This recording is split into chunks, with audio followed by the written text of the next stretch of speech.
Welcome to today's Explainer. You and I are going undercover. We're stepping into the shoes of mathematical detectives to hunt down some hidden patterns. We're going to master functions by mapping out relations in graphs, tables, and equations. It's a fascinating mission, so let's dive right in. But before we crunch any numbers, let's take a look at a really great piece of wisdom. Proverbs 14 verse 8 tells us, "The wise man looks ahead." And you know, this perfectly captures what we're doing today.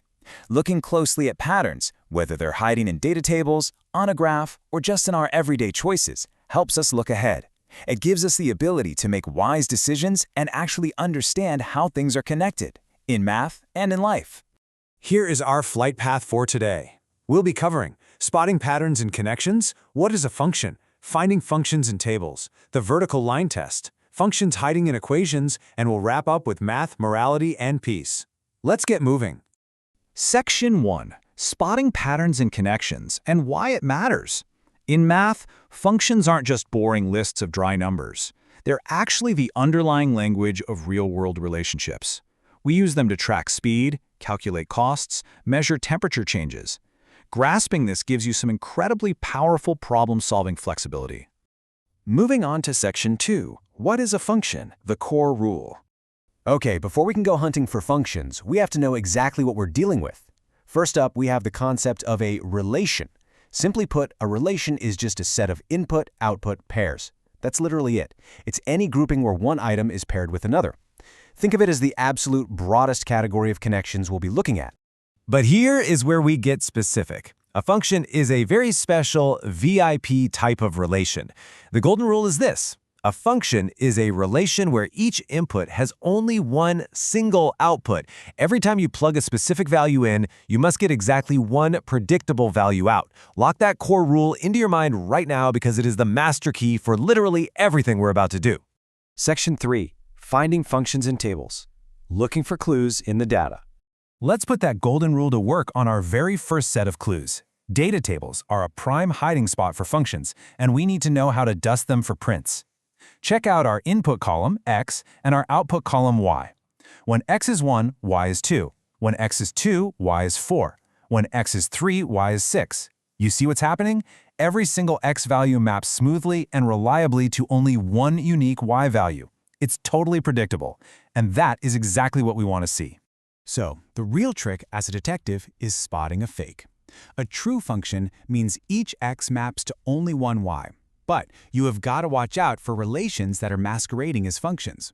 You can spot an imposter right away by checking if any x values repeat but suddenly point to different y values. If you see the exact same input giving you two totally different outputs, bam, the core rule is broken. It is not a function. Section 4. The vertical line test. Visual clues on graphs. Now we're leaving data tables behind and looking for visual clues on graphs. To do this quickly, we use a brilliant little tool called the vertical line test. I absolutely love this trick because it's so incredibly simple, yet so effective. Here are your 3 steps. Step 1, look closely at the graph. Step 2, draw a straight, vertical line right down through it. Step 3, check your line. If that vertical line touches the graph more than once at any point, the graph fails. Boom, not a function. To see this in action, look at the sweeping curve on the left.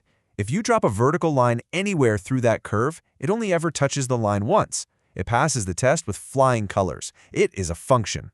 But look at this circle on the right.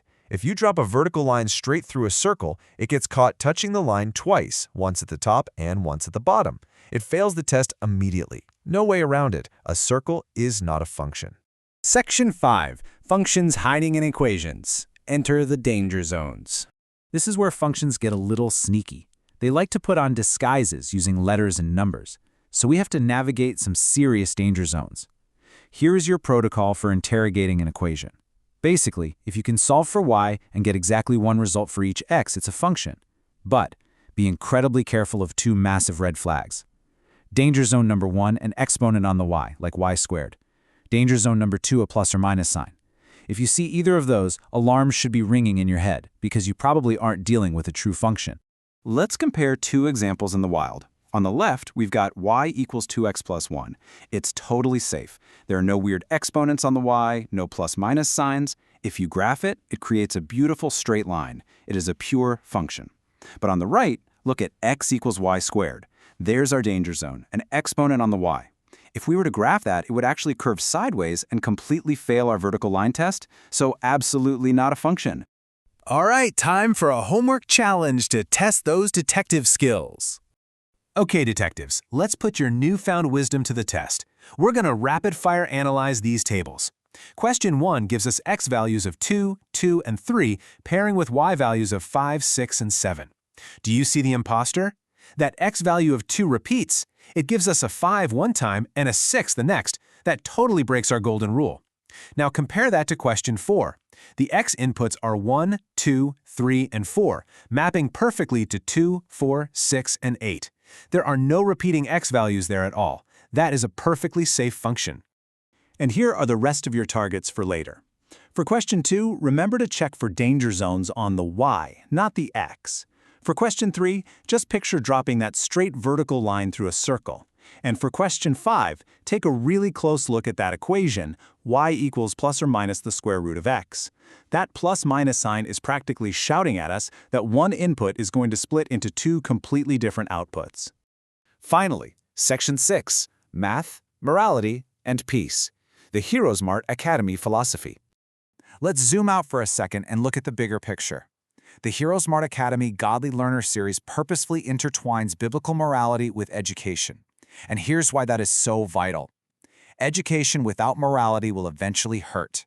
Think about it. What is the point of being incredibly smart, highly educated, and a brilliant mathematical detective if we just continue to make bad, unpredictable choices that hurt ourselves and the people around us?